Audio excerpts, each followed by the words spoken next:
విద్యార్థి లోకానికి మీ ఏసడి నమస్కారం. ఫ్రెండ్స్, క్లాస్ స్టార్ట్ చేయబోయే ముందు మీ అందరికి నూతన సంవత్సర శుభాకాంక్షలు. ఈ రోజు జనవరి 1, 2025 ఈ నూతన సంవత్సరం సందర్భంగా మీకు ఒక సంచలన శుభార్త తెలియజేస్తున్నాను. మీకు 20 రోజుల పాటు ఫ్రీ స్పోకెన్ ఇంగ్లీష్ కోర్సును ఈ రోజు ప్రారంభం చేస్తున్నాము. అంటే ఒక కొత్త టెక్నిక్ ద్వారా మీకు 20 రోజులలో కేవలం 20 టాపిక్స్ తోటి ఇంగ్లీష్ నేర్పించే ప్రయత్నం చేస్తున్నాను. దీనికోసం ఒక పంచసూత్రాల ప్రణాళిక తయారు చేశాం. పంచ అంటే 5 కదండి. ABCDE కి అబ్రివేషన్ చెప్తున్నాను. Anybody can dance in English. Total గా టాపిక్ ని 5 పార్ట్స్ గా డివైడ్ చేశాం. పార్ట్ ఏ లో ఏం నేర్చుకుంటారు, పార్ట్ బి లో ఏం నేర్చుకుంటారు, పార్ట్ సి లో ఏం నేర్చుకుంటారు, పార్ట్ ఈ లో ఏం నేర్చుకుంటారు. చూడండి, అంటే ABCDE 5 పార్ట్స్ గా డివైడ్ చేసాం ఒక టాపిక్ ని. ఇంకొక మీకు మరో మంచి వార్త ఏంటో తెలుసా? ఒక మంత్రం అనుకోండి, ఒక మంత్రం ద్వారా మీకు ఇంగ్లీష్ నేర్పించబోతున్నాను. మంత్రం అంటే ఒక టెక్నిక్ అనుకోండి. ఈ టెక్నిక్ గనక, ఈ మంత్రం గనక నేర్చుకుంటే మీరు ఇంగ్లీష్ లో ఒక యంత్రంగా మారాల్సిందే. అంత ఈజీ ఉంటదండి. ఈ మంత్రం ద్వారా 2 అక్షరాల పదాన్ని నేను 28 వాక్యాలుగా ఎలా మార్చాలో నేర్చుకోబోతున్నారు. బాగా వినండి. మంత్రం పేరేంటో తెలుసా? కేవలం 2 అక్షరాల పదాన్ని 28 వాక్యాలుగా ఎలా చేయాలి. ఇది అంత ఈజీ ఏం కాదండి. 2 అక్షరాల పదాన్ని 28 వాక్యాలుగా ఎలా మార్చాలో తెలియజేసేదే ఈ మంత్రం. బాగా వినండి. దీన్ని 5 పార్ట్స్ గా డివైడ్ చేయడం జరిగింది. అంటే 20 డేస్ టాపిక్స్ కదా ఇవి. అంటే 20 గోల్డెన్ టాపిక్స్. ఈ 20 రోజులలో 20 టాపిక్స్ నేర్పిస్తాను. 20 గోల్డెన్ టాపిక్స్ ఇన్ ఇంగ్లీష్. అందుట్లో సెకండ్ టాపిక్ తీసుకుందాం. ఇది మీకు కొంచెం ఈజీగా ఉంటుంది కాబట్టి. టాపిక్ పేరు ఏంటంటే ఈజ్. 2 అక్షరాలు ఉన్నాయి ఈజ్ అనే పదంలో.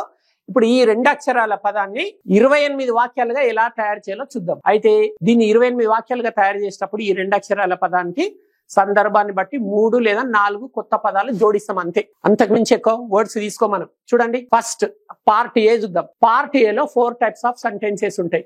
Positive sentences, negative sentences, interrogative sentences, negative interrogative sentences. Example తీసుకుందాం. ఫస్ట్ ఈజ్ ని 2 అక్షరాల పదాన్ని ఫస్ట్ ఒక వాక్యం ఎట్లా చేయాలో చూద్దాం. ఈ ఈజ్ కు లెఫ్ట్ సైడ్ ఒక సబ్జెక్ట్ తీసుకోండి. ఎన్ని సబ్జెక్ట్స్ వస్తాయి ఈజ్ వచ్చినప్పుడు? He, sheet plus any third person singular వస్తుంది. దే అనే సబ్జెక్ట్స్ రావు. ఐ అనే సబ్జెక్ట్ రాదు. ఎనీ థర్డ్ పర్సన్ ప్లూరల్ అనే సబ్జెక్ట్స్ రావు. ఈజ్ వచ్చిందంటే ఈజ్ కు లెఫ్ట్ సైడ్ ఏముండాలంటే హీ, షీట్ లేదా any third person singular. My mother గానీ, మై ఫాదర్ గానీ, మై ఫ్రెండ్ గానీ, మై సిస్టర్ గానీ, మై బ్రదర్ గానీ, ఇట్లా ఒక సబ్జెక్ట్ తీసుకోవాలి. వెంటనే ఈజ్ ఉంది. తర్వాత ఏం తీసుకోవాలి? వర్బ్ కు ఐఎన్జి ఫామ్ ని యాడ్ చేయాలి. అంటే ఒకవేళ జరుగుతున్న పనిని తెలియజేసినట్లయితే ఐఎన్జి ఫామ్ అని తీసుకోవాలి. ఇప్పుడు ఆమె టెన్నిస్ ఆడుతుంది అనుకోండి. She is playing. ప్లేయింగ్ అనేది మెయిన్ వర్బ్. ఐఎన్జి ఫామ్ ఉండాలి. ఆబ్జెక్ట్ ఏంటి? Tennis. She is playing tennis. చూడండి, ఈ వాక్యంలో 3 కొత్త పదాలు తీసుకున్నాం. ఒకటి షీ తీసుకున్నాం, ప్లేయింగ్ తీసుకున్నాం, టెన్నిస్ తీసుకున్నాం. మన బేస్ వర్డ్ ఏంటి? ఈజ్. ఈజ్ కి 3 పదాలు కలిపాం. ఇలా 3 లేదా 4 పదాల కంటే ఎక్కువ కలిపాం. మొత్తం 28 వాక్యాలు తయారు చేస్తాం ఈజ్ చేత. సో పార్ట్ ఏలో ఒకటో సెంటెన్స్ అయిపోయింది. ఇప్పుడు నెగిటివ్ సెంటెన్స్ చూడండి. పాజిటివ్ సెంటెన్స్ అయిపోయింది. She is playing tennis. దీన్ని నెగిటివ్ సెంటెన్స్ లోకి ఎలా రాయాలంటే యాజ్ ఇట్ ఈస్ గా రాయాలి. ఈజ్ కు నాట్ యాడ్ చేయాలి. ఈజ్ తర్వాత not. She is not playing tennis. చూసారా, 2వ సెంటెన్స్ అయిపోయింది. ఇంకా 26 ఉన్నాయి. నెక్స్ట్ ఇప్పుడు 3వ సెంటెన్స్ చూద్దాం. పార్ట్ ఏలో మొదటి సెంటెన్స్ ఏంటి? షీ ఈజ్ ప్లేయింగ్ టెన్నిస్ కదా. She is playing. ఈ వాక్యంలోని మొదటి 2 అక్షరాలు రివర్స్ రాయాలి. ఈ షీ ప్లేయింగ్ టెన్నిస్. చూసారా, 3వ సెంటెన్స్ అయిపోయింది. 4th సెంటెన్స్ ఎలాగో చూద్దాం. పార్ట్ ఏలో 3rd sentence as it is గా రాయాలి. రాసి అక్కడ ఉండే ఈజ్ కు నాట్ చేర్చాలి. Is in she playing tennis. 4 types of sentences అయిపోయినాయి. పార్ట్ ఏలో 4 రకాల వాక్యాలు అయిపోయినాయి. పార్ట్ బి లో 3 రకాల వాక్యాలు నేర్చుకుంటారు. పార్ట్ సి లో కూడా 3 రకాల వాక్యాలు నేర్చుకుంటారు. పార్ట్ డి లో 18 రకాల వాక్యాలు నేర్చుకుంటారు. పార్ట్ ఈ లోనేమో ఒక 10 తెలుగు సెంటెన్సెస్ ఇస్తాము. మొత్తం ఈ టాపిక్ పైన మీకు గ్రిప్ వచ్చిందా లేదో తెలుసుకోవాలంటే పార్ట్ ఈ లోకి ఎంటర్ అయ్యి ఎగ్జామ్ రాయాలి. డి వరకు మీరు డైమండ్ అయితేనే ఈ అనే ఎగ్జామ్ లో మీరు ఎంపరర్ అవుతారు. ఈ పార్ట్ ఏలో ఉండే 4 రకాల వాక్యాలకు తెలుగు మీనింగ్స్ చూద్దాం. షీ ఈజ్ ప్లేయింగ్ టెన్నిస్ అంటే ఆమె టెన్నిస్ ఆడుతుంది. Next negative. She is not playing tennis అంటే ఆమె టెన్నిస్ ఆడట్లేదు. నెక్స్ట్ 3వది. Is she playing tennis? ఆమె టెన్నిస్ ఆడుతుందా? 4th sentence. Isn't she playing tennis? ఆమె టెన్నిస్ ఆడట్లేదా? మొదటి వాక్యం పాజిటివ్ సెంటెన్స్, 2వ వాక్యం నెగిటివ్ సెంటెన్స్, 3వ వాక్యం ఇంట్రాగేటివ్ సెంటెన్స్, 4వ వాక్యం negative interrogative sentence. So part A మీకు క్లియర్ గా అర్థమైందండి. పార్ట్ ఏ ఇదండి. ఒక పాజిటివ్ వస్తే నెగిటివ్ వచ్చినట్లు. యాజ్ ఇట్ ఈస్ గా రాసి నాట్ రాస్తే నెగిటివ్ అయింది. పార్ట్ ఏలోని మొదటి వాక్యంలోని మొదటి 2 పదాలు రివర్స్ రాసే 3rd సెంటెన్స్ అయింది interrogative. 3rd as it is గా రాసి హెల్పింగ్ వర్బ్ దగ్గర అంటే ఈజ్ అనే హెల్పింగ్ వర్బ్ కు నాట్ యాడ్ చేస్తే 4th సెంటెన్స్ అయింది. ఇది పార్ట్ ఏ అయిపోయింది.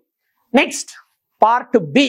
పార్ట్ బి లోకి ఎంటర్ అవుతున్నాం. పార్ట్ బి లో positive yes or no type questions నేర్చుకుంటున్నాం. Positive yes or no type questions. Yes or no type questions 2 types. Positive yes or no type questions ఉంటాయి, negative yes or no type questions ఉంటాయి. First ఈ b లో positive yes or no type questions చూద్దాం. Is she playing tennis అంటే ఆమె tennis ఆడుతుందా అని అర్థం. ఇది ఎక్కడి నుంచి వచ్చేసింది?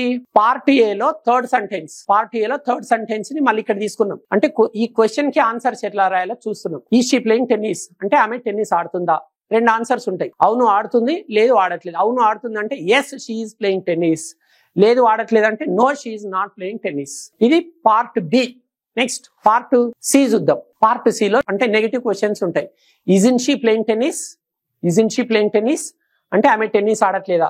ఈ వాక్యం ఎలా వచ్చింది? పార్ట్ ఏలో ఉండే ఫోర్త్ సెంటెన్స్ ని తీసుకున్నాం. మళ్ళీ దీనికి ఆన్సర్స్ రాస్తాం. ఇప్పుడు ఇజన్ షీ ప్లేయింగ్ టెన్నిస్ అంటే ఆమె టెన్నిస్ ఆడట్లేదా? రెండు ఆన్సర్స్. అవును ఆడట్లేదు, yes she is not playing tennis, లేదు ఆడుతుంది, no she is playing tennis. So ఇప్పటి వరకు ఎన్ని పార్ట్స్ అయిపోయినాయి? 3 పార్ట్స్ అయిపోయినాయి. పార్ట్ ఏలో 4 టైప్స్ ఆఫ్ సెంటెన్సెస్ నేర్చుకున్నారు. పార్ట్ బిలో positive yes or no type questions నేర్చుకున్నారు. పార్ట్ సి లో negative yes or no type questions నేర్చుకున్నారు. ఇప్పుడు పార్ట్ డి లో డబ్ల్యూహెచ్ టైప్ క్వశ్చన్స్ నేర్చుకుంటున్నారు. దేవాలయంలో నవగ్రహాలు ఎన్ని ఉంటాయి? ఇంగ్లీష్ లో కూడా డబ్ల్యూహెచ్ వర్డ్స్ 9 ఉంటాయి. ఇప్పుడు 9 డబ్ల్యూహెచ్ వర్డ్స్ పైన ప్రశ్నలు ఎలా అడగాలి, జవాబులు ఎలా చెప్పాలో నేర్చుకుంటారు. ఇది పార్ట్ డి. పార్ట్ డి పైన కనుక మీరు పట్టు సంపాదిస్తే, డి అంటే డైమండ్ అవుతారు మీరు ఇంగ్లీష్ లో. డైమండ్ అయినాక ఏం చేయాలి? డి తర్వాత ఏమొస్తుంది?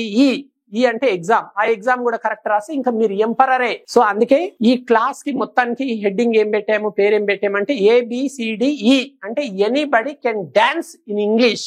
ఇంత డీప్ గా కనుక నేర్చుకుంటే, ఒక్కొక్క టాపిక్ ని మీరు ఇంత డీప్ గా నేర్చుకోండి. నేను మీకు మాట ఇస్తున్నాను కదా, ఇంగ్లీష్ లో అత్యంత ఇంపార్టెంట్ టాపిక్స్ నేను 20 సెలెక్ట్ చేయడం జరిగింది. నాకు 20 ఇయర్స్ ఎక్స్పీరియన్స్ ఉంది ఈ ఫీల్డ్ లో. 20 సంవత్సరాల అనుభవాన్ని రంగరించి 20 ఇంపార్టెంట్ టాపిక్స్ ని సెలెక్ట్ చేశాను. ప్రతి టాపిక్ ని ఇంత డీప్ గా టీచింగ్ చేశాను. మీరు టైం గురించి ఆలోచించకుండా టాపిక్ పైన ఫోకస్ చేయండి. 10 నిమిషాలు కాకపోతే 20 నిమిషాలు ఉన్నా సరే మీరు ఈజీగా నేర్చుకోండి ఇంట్లోనే ఉండి ఇంగ్లీష్. ప్రతి టాపిక్ ని మిగతా 19 టాపిక్స్ కూడా ఇంత డీప్ గా టీచింగ్ చేస్తాను. సో ఇప్పుడు మనం పార్ట్ డి లోకి ఎంటర్ అవుతున్నాం. డి అంటేనే మీరు డైమండ్ అయిపోతున్నారు. ఈ పార్ట్ లో 9 డబ్ల్యూహెచ్ వర్డ్స్ ఉంటాయి. ఒక్కొక్క డబ్ల్యూహెచ్ వర్డ్ పైన ప్రశ్న ఎట్లా అడగాలి, జవాబు ఎలా చెప్పాలో చూద్దాం. వాట్ ఈస్ షీ ప్లేయింగ్ అంటే ఆమె ఏం ఆడుతుంది, ఆమె ఏం ఆడుతుంది. చూడండి, పార్ట్ ఏలో థర్డ్ సెంటెన్స్ ఏముంది? ఈ షీ ప్లేయింగ్ ఉంది కదా, ఆ వాక్యాన్ని ఇక్కడ తీసుకున్నాం. పార్ట్ డి లోకి తీసుకున్నాం. పార్ట్ ఏలో ఉండే థర్డ్ సెంటెన్స్ ని ఇక్కడ తీసుకున్నాం. తీసుకొని ఈ షీ ప్లేయింగ్, అక్కడ టెన్నిస్ కూడా ఉంది, టెన్నిస్ తీసేసాం. ఈ షీ ప్లేయింగ్, ఈజ్ కు లెఫ్ట్ సైడ్ ఒక డబ్ల్యూహెచ్ వర్డ్ జత చేస్తున్నాం. అది డబ్ల్యూహెచ్ టైప్ క్వశ్చన్ అయిపోతుంది. వాట్ ఈస్ షీ ప్లేయింగ్ అంటే ఆమె ఏం ఆడుతుంది. దీనికి answer she is playing tennis. ఒకటో డబ్ల్యూహెచ్ వర్డ్ అయిపోయింది. మొత్తం 9 డబ్ల్యూహెచ్ వర్డ్స్ ఉంటాయి కదా, ఒకటోది అయిపోయింది. నెక్స్ట్ వాట్ అయిపోయింది. నెక్స్ట్ రెండో డబ్ల్యూహెచ్ వర్డ్ వేర్. సేమ్ ఇంకా ఇదే స్టైల్. ఈ షీ ప్లేయింగ్ కి ప్రతి డబ్ల్యూహెచ్ వర్డ్ అటాచ్ చేసుకుంటూ వెళ్ళాలి. ఈ షీ ప్లేయింగ్ ఉంది కదా, ఈజ్ కు లెఫ్ట్ సైడ్ వాట్ గానీ, వేర్ గానీ, వెన్ గానీ, వై గానీ, హౌ గానీ ఇలా డబ్ల్యూహెచ్ వర్డ్స్ అటాచ్ చేసుకుంటూ వెళ్ళిపోతే అది డబ్ల్యూహెచ్ టైప్ క్వశ్చన్ అయిపోతుంది. సెకండ్ ఏంటంటే where is she playing tennis. She is playing tennis in the ground. Answer what అయిపోయింది, వేర్ అయిపోయింది. Next when is she playing tennis అంటే ఆమె టెన్నిస్ ఎప్పుడు ఆడుతుంది. She is playing tennis now అంటే ఆమె ఇప్పుడు టెన్నిస్ ఆడుతుంది. సో వాట్ అయిపోయింది, వేర్ అయిపోయింది, వెన్ అయిపోయింది. Next why is she playing tennis ఆమె టెన్నిస్ ఎందుకు ఆడుతుంది. She is playing tennis because she needs to get fitness. ఆమె ఫిట్నెస్ పొందాల్సిన అవసరం ఉంది కాబట్టి ఆమె ఇప్పుడు టెన్నిస్ ఆడుతుంది. సో ఇప్పటికి ఎన్ని డబ్ల్యూహెచ్ వర్డ్స్ అయిపోయినాయి? 4 డబ్ల్యూహెచ్ వర్డ్స్ అయిపోయినాయి. నెక్స్ట్ ఇప్పుడు who is playing tennis with her అంటే ఆమెతో టెన్నిస్ ఎవరు ఆడుతున్నారు. Her friend is playing tennis with her అంటే ఆమె ఫ్రెండ్ ఆమెతో టెన్నిస్ ఆడుతున్నారు. Next with whom is she playing tennis అంటే ఆమె టెన్నిస్ ఎవరితో ఆడుతుంది. She is playing tennis with her friend ఆమె తన ఫ్రెండ్ తో టెన్నిస్ ఆడుతుంది. ఇప్పుడు ఊజ్ అంటే ఎవరిది, ఆమె ఎవరి గ్రౌండ్ లో ఆడుతుంది. In whose ground is she playing tennis. She is playing tennis in her own ground ఆమె తన సొంత గ్రౌండ్ లో టెన్నిస్ ఆడుతుంది. Next which game is she playing అంటే ఆమె ఏం ఆట ఆడుతుంది. She is playing tennis. Next చివరి WH word how is she playing tennis అంటే ఆమె టెన్నిస్ ఎలా ఆడుతుంది. She is playing tennis well అంటే ఆమె టెన్నిస్ బాగా ఆడుతుంది. చూశారు కదా ఫ్రెండ్స్, డి కూడా అయిపోయింది. పార్ట్ ఏ అయిపోయింది. పార్ట్ ఏలో 4 టైప్స్ ఆఫ్ సెంటెన్సెస్ నేర్చుకున్నారు. పార్ట్ బిలో positive yes or no type questions నేర్చుకున్నారు. పార్ట్ సి లో negative yes or no type questions నేర్చుకున్నారు. పార్ట్ డి లోనేమో 9 డబ్ల్యూహెచ్ వర్డ్స్ నేర్చుకున్నారు. అంటే ABCD అయిపోయినాయి. డి వరకు వచ్చేసిందంటే మీరు డైమండ్ అయినట్లే. కానీ మీరు ఎంపరర్ కూడా కావాలి. ఎంపరర్ అంటే ఎగ్జామ్ రాసి ఎగ్జామ్ లో 10/10 వస్తే మీరు ఎంపరర్ అయినట్లు. ఇప్పుడు ఈజ్ అనే టాపిక్ పైన మీరు కౌంట్ చేసుకోండి. ఇప్పటికీ 28 సెంటెన్సెస్ అయినాయి. పార్ట్ ఏలో 4 సెంటెన్సెస్ ఉన్నాయి. పార్ట్ బిలో 3 ఉన్నాయి. పార్ట్ సిలో 3 ఉన్నాయి. అంటే పార్ట్ ABC వరకే 10 అయిపోయినాయి. పార్ట్ డిలో 9 క్వశ్చన్స్ ఉన్నాయి, 9 ఆన్సర్స్ ఉన్నాయి, 18 ప్లస్ అవి 10, 28 వాక్యాలు అయిపోయినాయి. చూడండి, కేవలం 2 అక్షరాల పదంతో మీరు 28 వాక్యాలు రాశారు. ఇప్పుడు దీనిపైన ఎగ్జామ్ ఉంటుంది.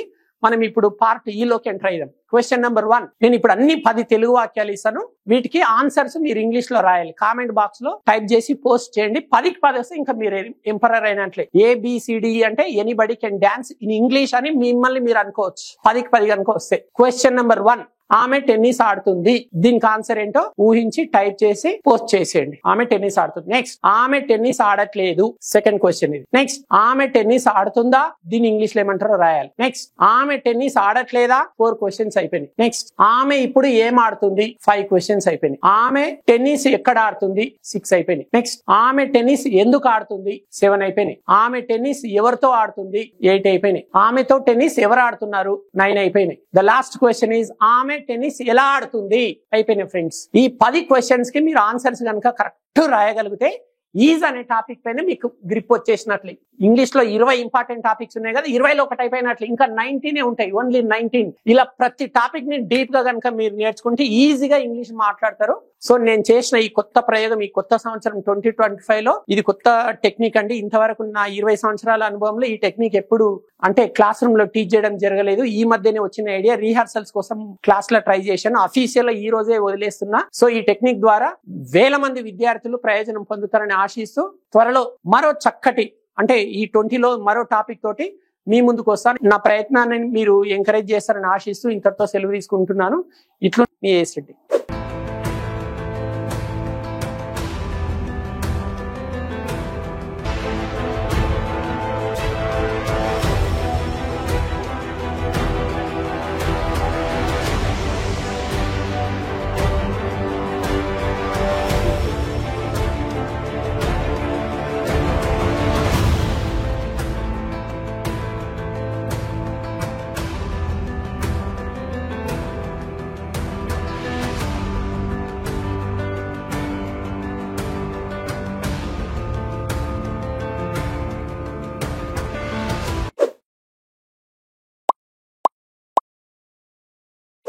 Thank you.